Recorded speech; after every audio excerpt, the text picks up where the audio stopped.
Hey, Kale, thanks so much for inviting us to be a part of this new venture there for Custom Products. We're excited for you. It's an incredible facility, a ton of square footage. Just think back about that little shop, they're on, I guess it's on Jackson. I remember visiting with Shelton to pick up some obscure part that he might have, like a ceiling speaker or something like that, and in a box way in the back, and boxes stacked all the way to the ceiling.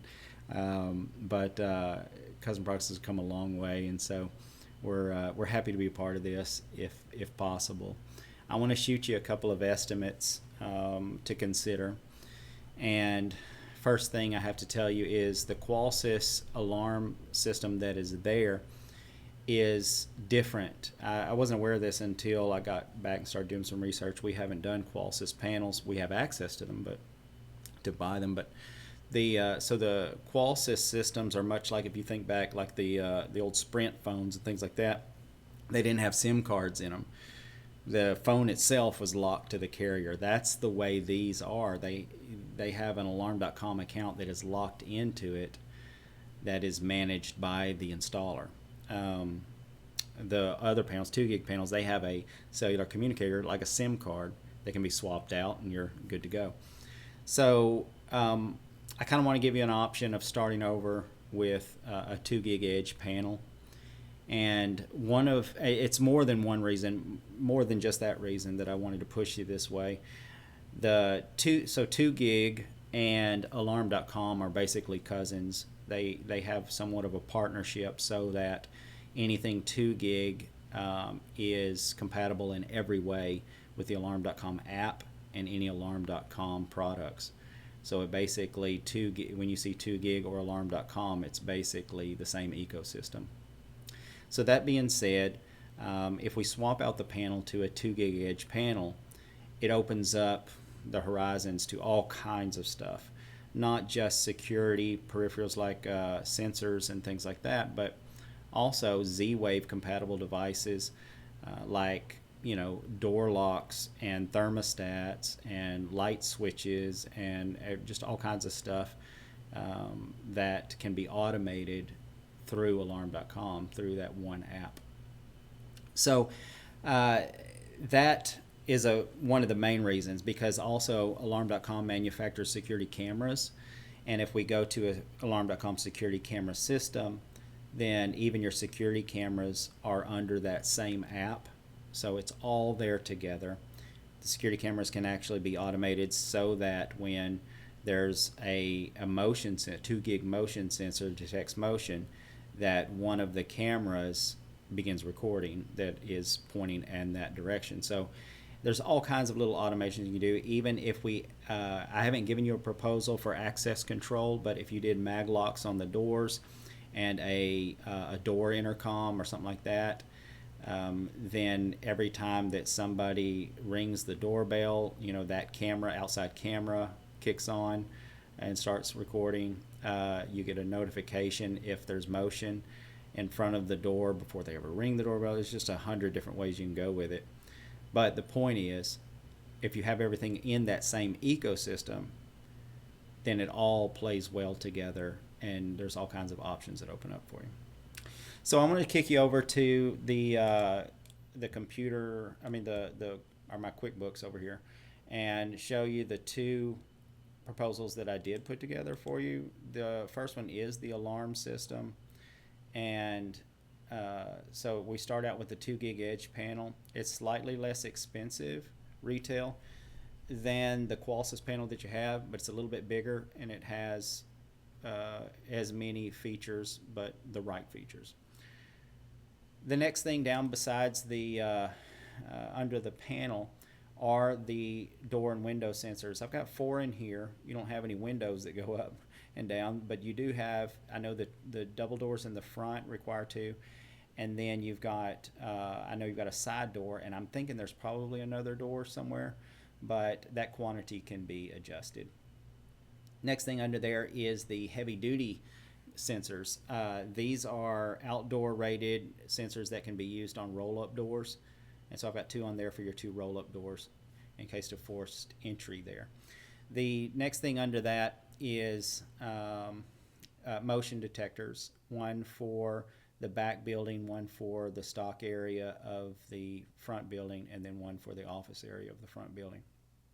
Next is glass break detectors. So to me, in my mind, this is the easiest point of entry for a would-be thief, would be those plate glass windows.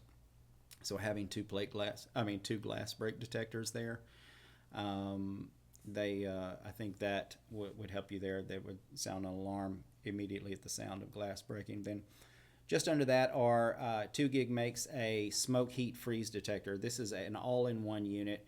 It detects if the temperature goes below 32 degrees, if it goes above 104, or if it detects smoke. This is a device that gives you fire protection. It gives you viable, certified fire protection, so that you could report this as a certificate to your insurance and get a substantial discount by having these units in there. The next thing down are 4-button keyring remotes. These are fobs, basically, to allow you to arm and disarm the system for any employees or anything like that, so that it can be done. You unlock the door, walk in, and then while you've got your keys in your hand, you can hit a button and disarm the system, or on your way out. So just kind of makes it easy. That's good news. Makes it easy. That's bad news. Especially if someone loses their fob and then you have to get back to the panel and get that fob out of the system so nobody else gets a hold of it. So, but the 4 of those, and they can sit in a drawer. But that's something to consider. Underneath that is the flood and temperature sensor. That is and most people use it as a flood sensor. It also detects temperature, so you can put it in a deep freezer or something like that and know when it goes out. If it goes out of a certain temperature, goes out of a certain range. But most people will use it in a area beside a toilet, beside a hot water heater, or anything like that, to detect if there's water present. Probably don't have problem with flooding like you did at the bottom of the hill, but it's something to consider. And like I said, all of this can be quantities adjusted or deleted, but I wanted to show you all the options. Definitely not all the options. I want to show you a lot of pertinent options for you. The next 3 things under here are, these are basically all one thing. This is the power supply and relays for 3 120 decibel warble sirens and with blue strobe.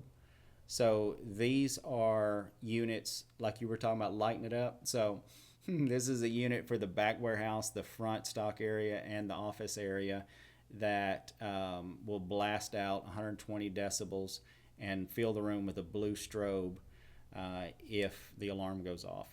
And this would be, if you're in that back warehouse and that panel is in the front, and that panel is the only thing going off, and they're not that loud, they're definitely not 120 decibels, you might be back there and thinking you're getting away with stuff because you can't hear that panel going off.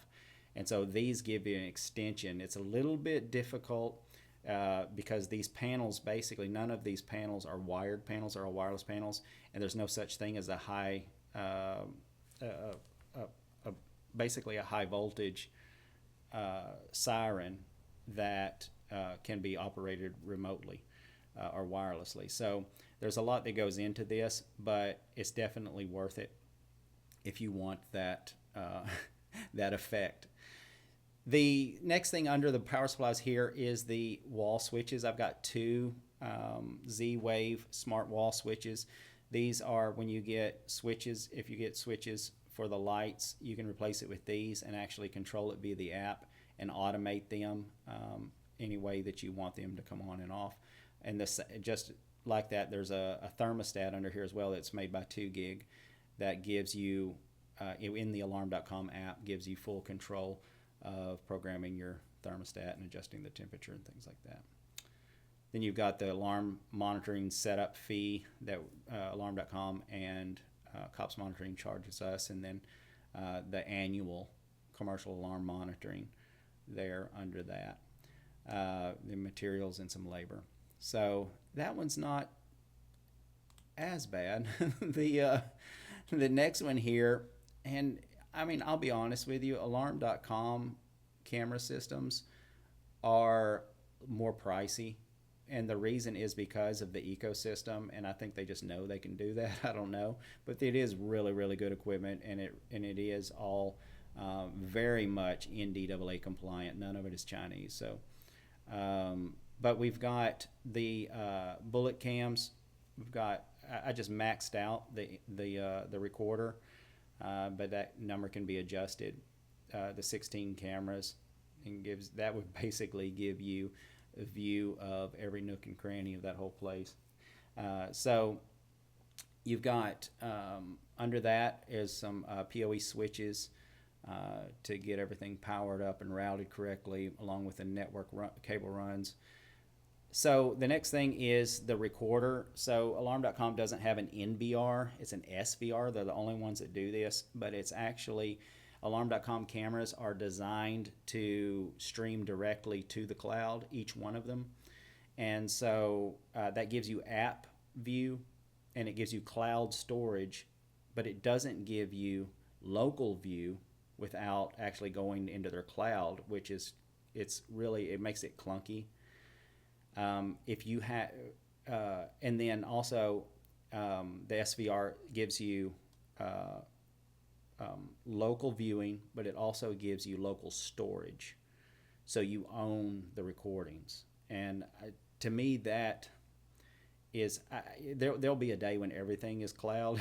I know, but having this on the local as well on the cloud as the cloud, it gives you hard footage. It gives you something physical in your hands of archived footage that you can use and actually pull out and bring to court or anything like that. But you've got 20, I gave you 20 terabytes of storage, and on 16 cameras that'll give you close to a month of continual of recording.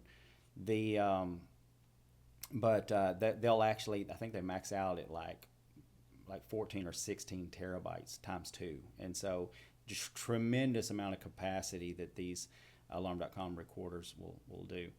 But anyway, so this SVR is actually the unit that they produce that will accept all of the cameras into it for recording, and then give you a connection to the cloud, but also 2 HDMI outputs, so you can send over to a monitor, which I don't have in the proposal. You could have a 65-inch on the wall, and we could send you a video over a network cable to your monitor or something like that, and we can put all that in here or not. So, but anyway, not a lot of items here. It's just the time and the equipment that would go into this is just a little bit more. So anyway, so that's the. Let me get you back over.